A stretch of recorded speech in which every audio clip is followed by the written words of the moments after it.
Equal to velocity. आज हम देखते हैं पोटेंशियल एनर्जी। ठीक है, पोटेंशियल एनर्जी भी बहुत इजी है। देखिए, इसको समझने के लिए एक एक्टिविटी किया गया है। टॉय कार आपने देखा होगा, खिलौने वाली कार जिसमें चाबी भरी जाती है। चाबी वाली कार देखी ना, जब उसमें चाबी भरा जाता है 2 से 3 बार, ठीक है, तो फिर वो चलने लगती है ना, चलती है ना। ठीक, तो देखिए, according to the figure show when we place ball on spring attach to a wall horizontally. इसी तरह से देखिए यहाँ पर फिगर 12 में एक स्प्रिंग लिया गया है और उसमें से बॉल को फिर प्रेस किया जा रहा है, हॉरिजॉन्टली रखा गया है, वॉल से अटैच करके, दीवार से अटैच करके रखा गया और उसको प्रेस किया जा रहा है। जैसे ही आप प्रेस करके छोड़ देते हैं, हाथ हटा देते हैं, बॉल जो है दूर तक फेंका जाता है ना। ठीक है, इसी तरह से यहाँ पर देखिए एक और फिगर दिखाया गया है, कैटापुल। जानते हैं कैटापुल, गुलेल, जिसमें पत्थर को रखा जाता है और उसे बहुत स्पीड से उसे खींचा जाता है ना। पहले तो बहुत फोर्स लगाकर उसे खींचा जाता है, और जैसे ही उसको खींचते हैं, खींचने से पत्थर जो है बहुत दूर तक जाता है। ठीक है, तो ये सब जो है वो पोटेंशियल एनर्जी के एग्जांपल है, जिसमें पहले एनर्जी को स्टोर किया जाता है। देखिए, मतलब एक टॉय कार है, टॉय कार में पहले एनर्जी को कैसे स्टोर कर रहे हैं, चाबी भर रहे हैं, मतलब हम उसको एनर्जी दे रहे हैं, एनर्जी को स्टोर कर रहे हैं। ठीक है, उसके बाद जैसे ही आप चाबी देना बंद करते हैं, वो चलने लगती है, जैसे ही एनर्जी स्टोर होती है वो चलने लग जाती है ना।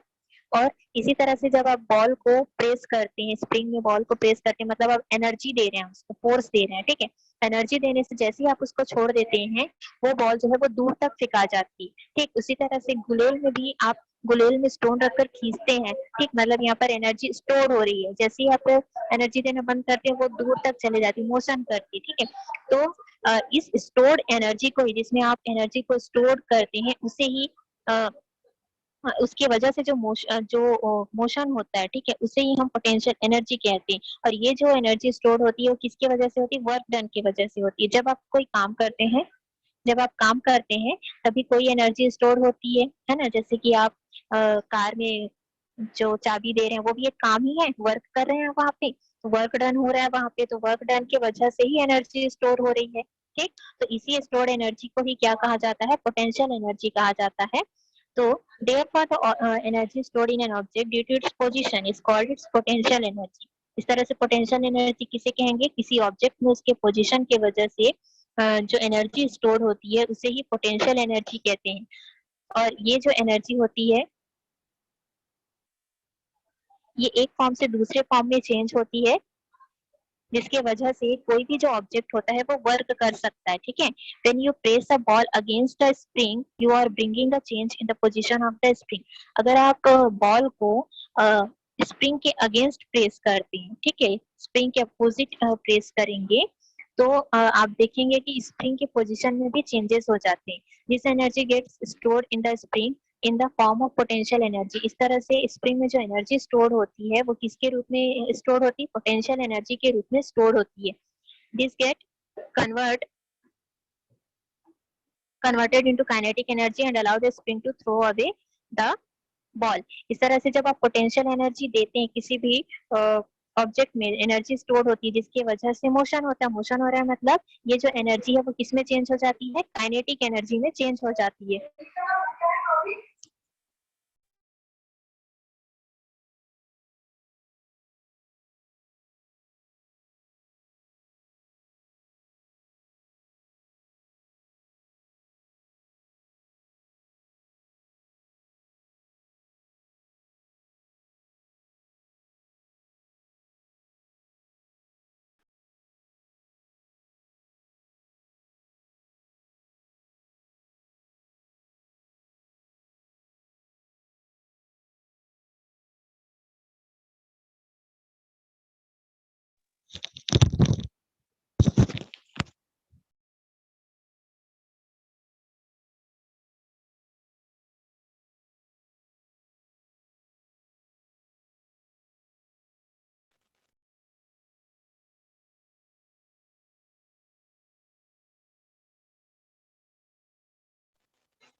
ओके, पोटेंशियल एनर्जी समझ आ गया। मैम एक बार आप समझाएगा। देखिए, जब आप किसी ऑब्जेक्ट पे फोर्स लगाते हैं, ठीक है, इसका मतलब ये है कि उसमें एनर्जी स्टोर हो रही है।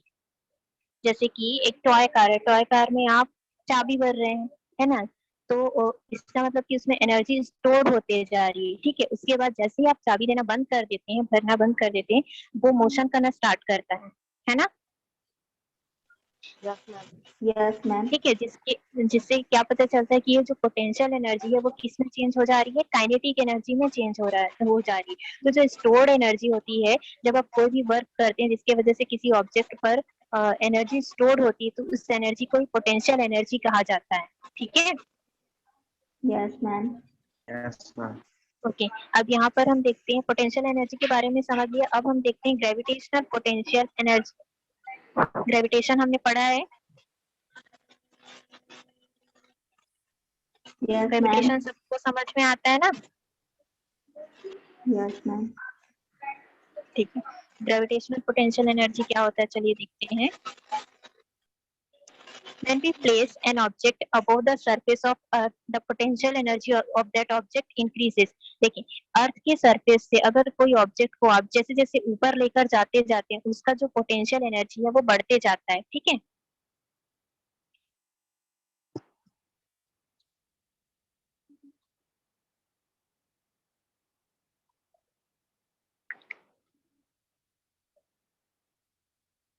To raise the object upward, work is done against the gravitational force of the earth. अगर आप किसी चीज को ऊपर की तरफ लेकर जा रहे हैं, मतलब आप उसको ग्रेविटेशनल फोर्स के अगेंस्ट लेकर जा रहे हैं, है ना।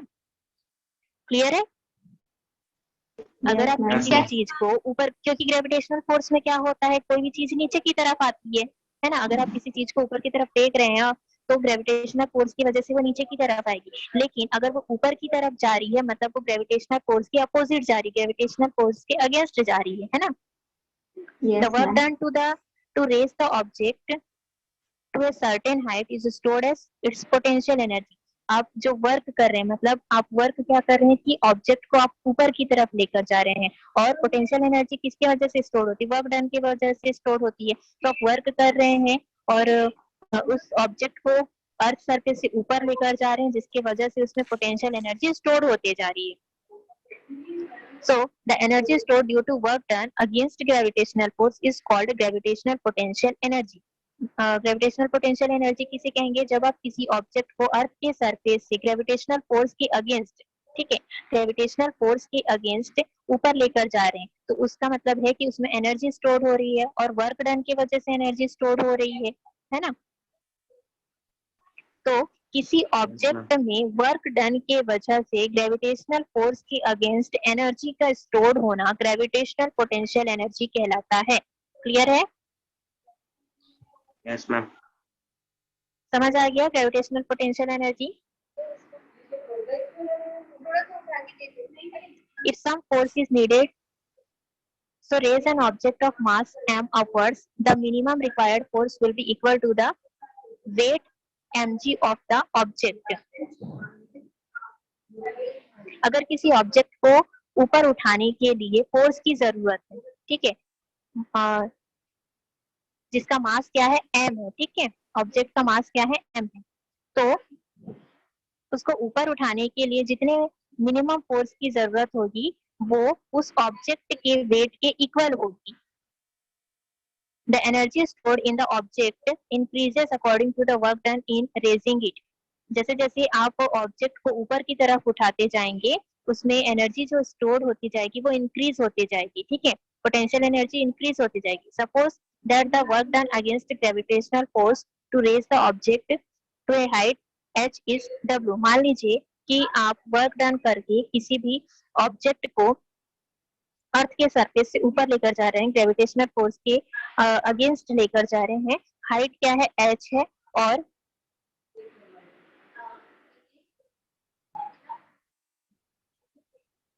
वर्क डन को हम किससे रिप्रेजेंट करते हैं, W से, ठीक है। तो work done is equal to क्या हो जाएगा, फोर्स इनटू डिस्प्लेसमेंट हो रहा है, फोर्स भी लग रहा है वहां पर और डिस्प्लेसमेंट भी हो रहा है ना। Yes ma'am. याद कीजिए ग्रेविटेशन चैप्टर में हमने पढ़ा था फोर्स इज इक्वल टू क्या होता है,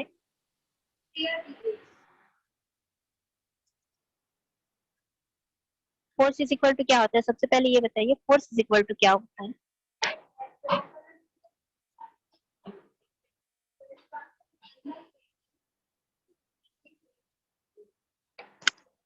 फोर्स इज इक्वल टू होता है मास इनटू एक्सेलरेशन, ma होता है, ठीक है। लेकिन हमने ग्रेविटेशन चैप्टर में पढ़ा था ग्रेविटेशनल एक्सेलरेशन, ए किसको रिप्रेजेंट करता है?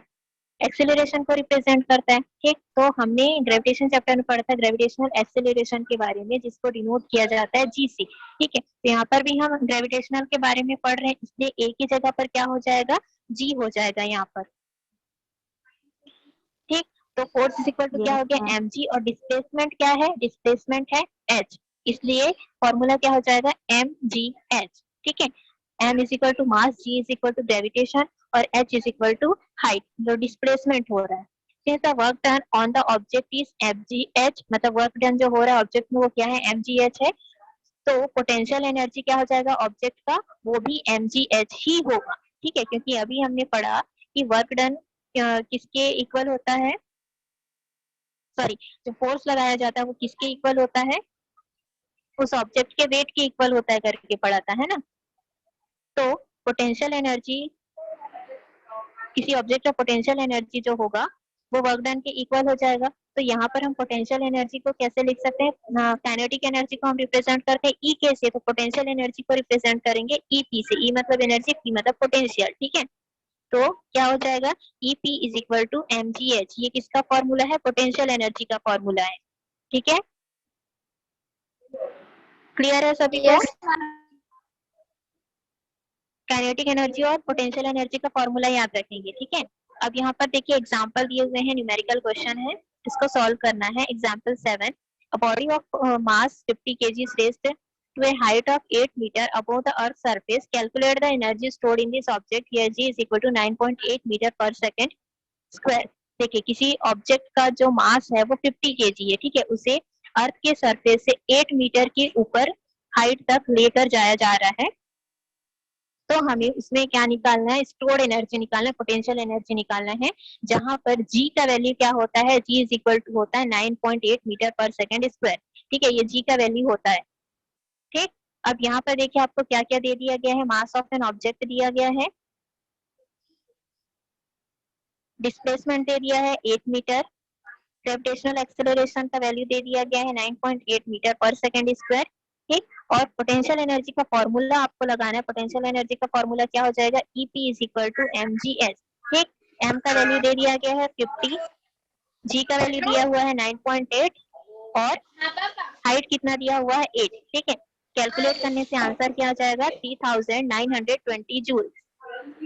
तो पोटेंशियल एनर्जी क्या हो जाएगा? 3920 जूल, ठीक है। क्लियर है? समझ आया ये क्वेश्चन सभी को?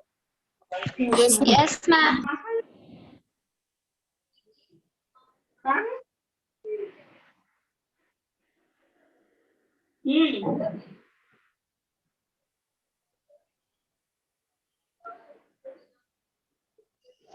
इसके बाद हम देखते हैं example number 8। Mute your mic.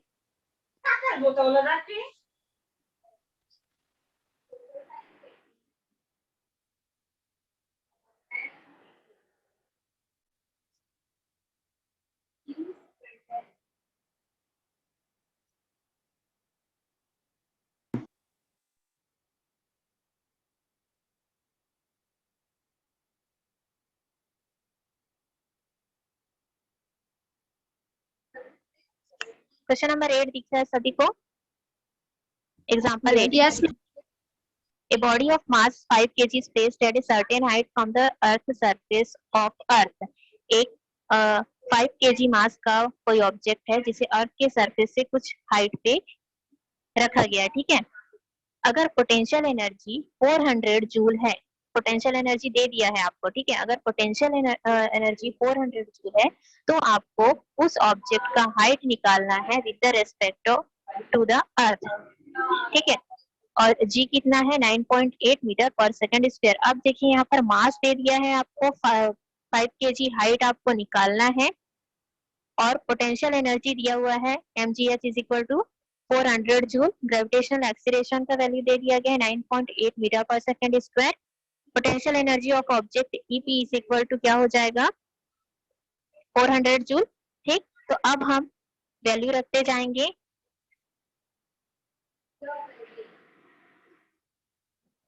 देखिए यहाँ पर ईपी इज इक्वल टू क्या हो जाएगा, potential energy is equal to 400 हो गया है ना। अब एम दिया है 5, एमजीएस दिया है 9.8 और हाइट आपको निकालना है। तो हाइट इज इक्वल टू क्या हो जाएगा, इन दोनों का मल्टीप्लाई करेंगे तो ये क्या आ जाएगा 49 है ना। तो 400 अपॉन 49। ठीक होगा ऐसा। Yes ma'am. और आंसर क्या आ जाएगा, इसको कैंसिल करेंगे तो आपका आंसर आ जाएगा height is equal to 8.16 metre. ठीक है, तो ऑब्जेक्ट कितने हाइट पर रखा हुआ है, 8.16 मीटर के हाइट पर रखा हुआ है। क्लियर है सभी को। Yes ma'am. Yes ma'am. ठीक, तो अभी आप लोगों का वर्क ये है कि दोनों एग्जाम्पल नंबर 7 और एग्जाम्पल नंबर 8 को नोट कीजिए और अभी चेक करवाएंगे। Okay, yes ma'am. किसी को कोई डाउट है? No ma'am. ठीक, अभी जो क्लास वर्क मिला है उसको कीजिए और चेक करवाइए।